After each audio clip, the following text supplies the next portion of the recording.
Hello, I'm Mike, and today I'm going to review chapter one of Kotter's book, Leading Change. This is a change management or change leadership type book that's been adopted by businesses to go through a change management process, which works. Part one is the change problem and its solution. And chapter one, transforming organizations, why firms fail.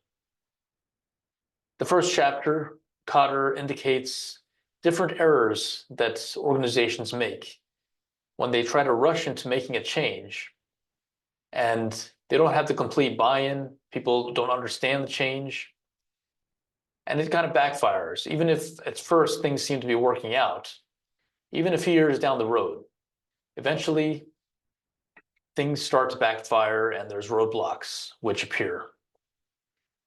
Now, the reason I'm reviewing these is to get some information out there instead of just learning it myself and not really applying it yet.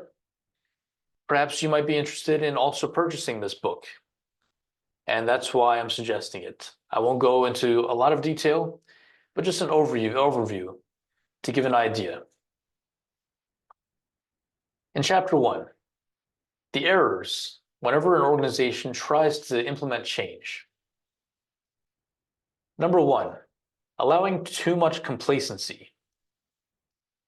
This is a big mistake, as Kotter mentions, that without creating this sense of urgency, people don't realize that there's something important that needs to be done. They've always done things the same way. Management has a way of operating and keeping things going in a way that the process has always worked. And when these complacency levels are high, there's a lot of resistance to change. Any lack of a visible crisis right here and now, oh, we've got bigger problems, people might say. We don't need to worry about this vision for 10 years from now or 5 years from now. It's a pie in the sky idea. We're doing things a certain way and things are going along just fine. But in reality, if things were kept moving in the same way, 5 years from now, things are going to be a lot worse. And it's difficult to see this crisis just when you're on the front line working day to day. People might say, we have the problems, but they're not that terrible. So there needs to be a sense of urgency, and management, as well as leadership, needs to communicate that something needs to be done and change needs to happen. Error number two, failing to create a sufficiently powerful guiding coalition. What's this guiding coalition that Kotter is mentioning? Basically, it's a strong group of individuals who believe in the vision and who are willing to work towards moving things in that direction. They would have to consist not only of human resources or the typical quality control or strategic planning director. It's not just an intellectual approach to change. There has to be involvement of frontline managers, people who are directly in contact with those who are implementing the change on a daily basis. Error number three, underestimating the power of vision. So now we've got this idea of we need to do this change. We need to change by this much percentage by this amount of time frame. That's great strategically, intellectually, but where's the vision in that? Are we going to communicate to people that, well, we need to increase by 15% over the next quarter? Or is there a vision to, something more simple, but something that people can connect with and realize that, yes, I'm a part of this. It's not just numbers. A vision, as Kotter says, will direct, align, and inspire actions. Simply stating some numbers and percentages, that's not going to necessarily inspire action. It has to be something where I feel like I'm making a difference. and it's meaningful change, and that it's change that it's worth working towards. A clear, compelling statement and an understanding of where this change is leading is part of this vision statement. And as a rule of thumb, Kotter says that it should be able to be communicated in less than 5 minutes in order to give understanding, for people to understand it, and also to show interest. If people don't show interest in that vision, it's pretty much no good. It's just words. And as long as people aren't on board, no one's going to necessarily move forward with that change. Or there's going to be a lot of resistance. Error number 4, under-communicating the vision. So now we have a vision, we have some strategic leadership, an idea. How do we make sure that people know? Think about a company of 100 people, 1,000, maybe 5,000. Have you ever been part of an organization where you've heard about these nice, fluffy, abstract ideas for the organization where it's going, but nothing specific, nothing that's directly understandable, nothing that you may be able to relate directly with what you're doing? Under-communicating might involve first talking within a group and thinking that it's pretty good, it's a good vision of transformation, and then holding a few meetings and only sending out a few memos. Lost in the clutter of communication today, an employee might receive so much communication within a few months, and this much percentage, maybe less than 1%, goes toward this idea of a vision for change in that day-to-day work process. Another pattern, besides just under-communicating with a lack of meetings and memos or some way of passing that information on, is to make speeches and not get any feedback from line managers. So what does this mean? Are they quiet because they don't agree, because they've got a lot of questions? Typically, there's going to be resistance. There may be a lack of trust. There may be a lot of doubt. One of those reasons why there may be doubt and cynicism is that there are already leaders or management who are acting in a way which is antithetical to this vision. So the way they're doing things isn't even in line. They're talking about, oh, this great vision we have for this company, but then they just hired this manager that does things in a way that totally ignores that vision. And so people might have their doubts. Error number 5, permitting obstacles to block the new vision. Many times people can be disempowered by obstacles. Of course, the obstacles, as I just mentioned, could be people who are not acting in accordance with that vision, people who are in leadership positions, but they can also be systemic. An obstacle can involve the organizational structure itself. And finally, the culture needs to change. And when a culture has not yet embraced some of the ideals that are involved in that vision, some of the ways of working, maybe having more integrity, creating a better quality product, putting the customer first.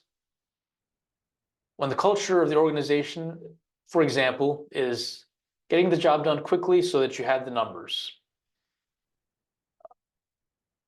selling and overselling, but under-delivering to the customer. That's the sort of behavior where it's a culture of, yes, I've got my numbers, I've got my paycheck, but where is the organization going?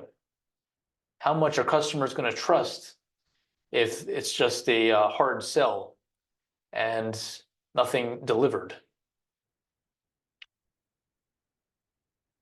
So understanding the culture is a major part of removing any roadblocks to resistance. Error number 6, a failure to create short-term wins. Kotter writes that there's a risk of losing momentum unless there are some short-term goals that people can celebrate. And there's compelling evidence that within 6 to 18 months, a journey is expected to produce results.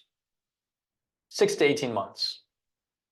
That's a little more than quarterly, but it's definitely not 2 years. It's not 5 years. If there's a vision to make a change over the next 5, 10 years, there has to be some evidence of short-term wins to keep that momentum and to show that, yes, we're being successful, performance is improving, and also we can reward people who are involved with recognition and other incentives.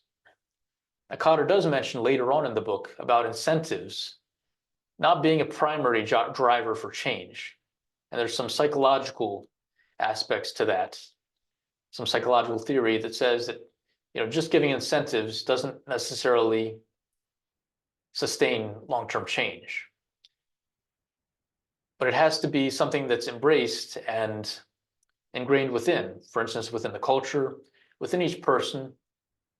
And incentives can be a way to reward successes along the way. But more importantly, there has to be a personal desire to be part of that change and to create that change. So these short-term wins are also important. And it's part of the change process.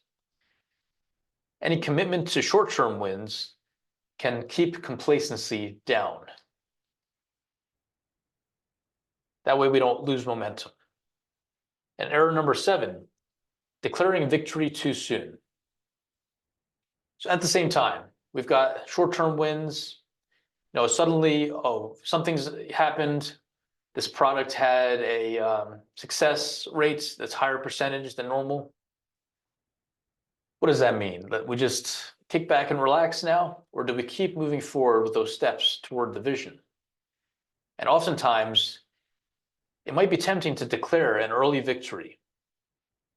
And since the situation is still in a process which is kind of fragile, there is a possibility of regression.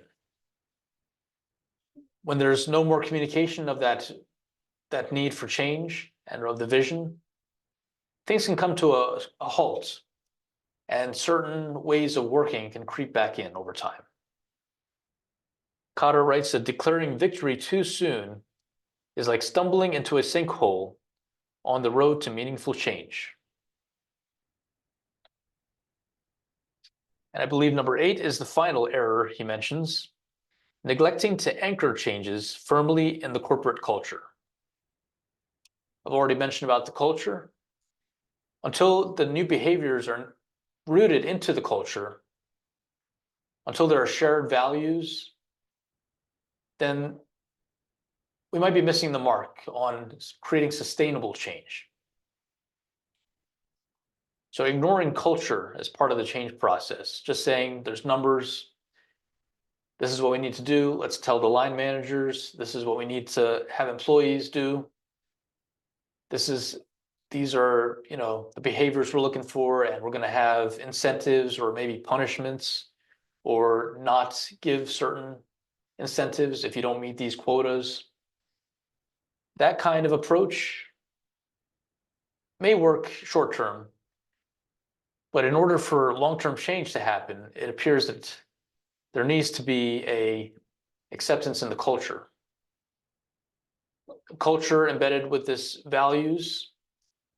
And now it's like an expectation, it's like an unwritten rule that this is the way we do things around here. We have integrity. We do things the right way. We produce quality products.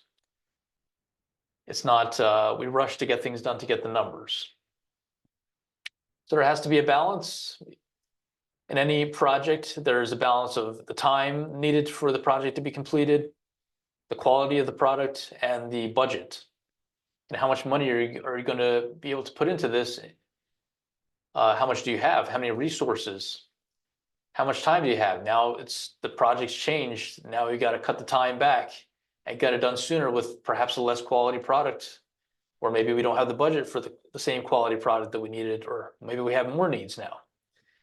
Realistically, yes, there is a need to manage, but ultimately, there's also a need to address the culture and establish a sense of shared values within the culture. Finally, Kotter mentions in this chapter that a way to drive the change process in a healthy way means more than just good management. In other words, it also means good leadership.